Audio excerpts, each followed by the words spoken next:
Salamat po for tuning in. We'll just take a quick break and more music sa ating pagbabalik dito lang sa The Love Chapter. Pero habol niyo na ang inyong mga comments, ha? Inaanyayahan ng Far East Broadcasting Company Philippines ang lahat ng mga church choir na nais maging bahagi ng pinakadakilang handog, ang Pamaskong Kantata na papuri na gaganapin ngayong Disyembre. Para sa registration ng inyong choir at iba pang impormasyon, tumawag lamang sa 654-3322 o mag-text sa 0917-430-4349 at hanapin si Ms. Rowie Izon. Ang deadline ng choir registration ay sa November 15, 2013.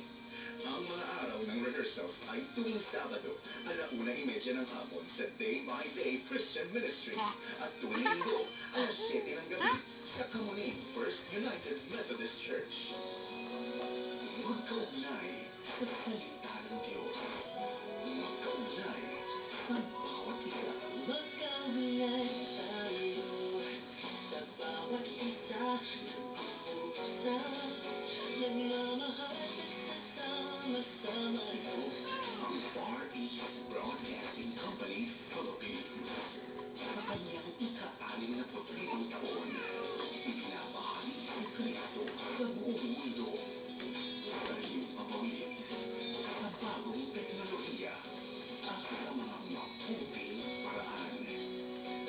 65 taong magkaugnay sa salita ng Diyos. Magkaugnay sa bawat isa.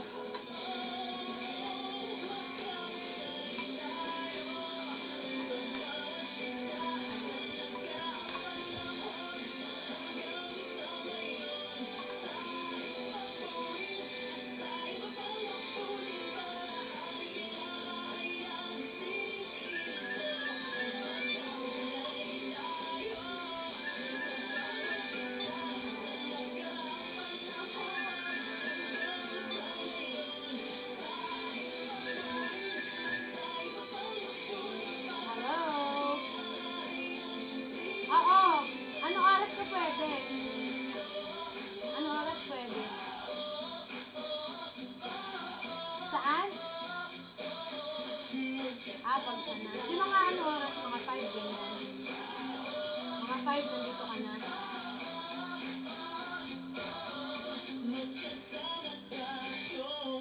Okay, sige. Bye-bye. Salamat.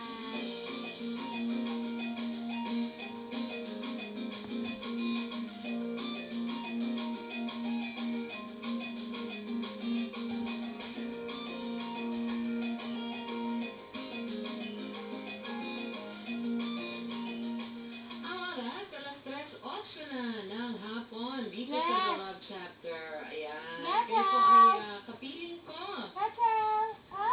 Sabihin ko ba o tigas kayo? Ako'y nasa tigas. Pero I'm glad kahit saan nandun kayo sa part ng ating bansang Pilipinas. O, diba? I'm so glad you can join me. Kaya nagdadrive man kayo ng inyong sasakyan o kaya ay kayo yung nakikisakay. Baka pauwi na kayo, galing bakasyon. Sa bagay, yung iba uuwi ngayon para hindi masyadong maipit sa rush ng uwi ng mga tao tomorrow. So, ingat kayo sa biyahe, ha? Yung iba naman, nasa bahay, nagre-relax pa rin. Yung iba nasa bakasyon pa rin. Naku, saan man kayo naroroon. We are glad to have you here sa The Love Chapter. At yung mga kababayan natin nasa ibayong dagat, nag-overtime on a Saturday, at yung iba naman ay iba ang oras nila, kaya Friday pa lang siguro sa kanila at nakakapakinig pa sa atin. Kaya magandang hapon sa banda ng Pilipinas. It's 3:09 ng hapon. Nakamerienda ka na ba? Merienda sana. Reggie, merienda ka muna. Walang pang merienda. Merienda ka muna. Ayun. Busy si Reggie. Where are you going? Ayan. Kayo pa mga kaibigan, nakamerienda na ba kayo? O bago kayo magmerienda, let me know.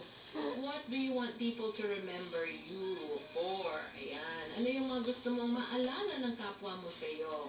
I-post mo lang sa ating Facebook, sa The Love Chapter with Carmen Go Vargas, o di kaya ay sa text jock natin. Type nyo lang sa inyong cellphone, DZAS, tapos space, tapos ang inyong nais sabihin, tapos isend nyo na sa 2299. Unahin ko na itong si June. Total kanina nabasa na natin yung isa niyang comment kila Maloy at Atty. Winnie. Yun naman dito sa ating The Love Chapter, ang sabi niya.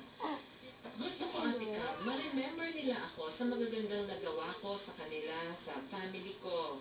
Yung lagi ko silang pinapatawa at tinutulungan sa mga friends ko. Lagi ko silang napapangiti. Ayun. So, yung gusto niya, napapatawa niya sila, tinutulungan din. At sa mga friends naman, laging napapangiti. Oo, masaya yun. Yung parang pag may nakakala kang na-associate sa'yo, siyempre sa akal na pinuna sa kanya. So, ingat ko so, ang sinabi ni Manila. Oh, shit. Ingat ko ito. Halan silang post. Ayan.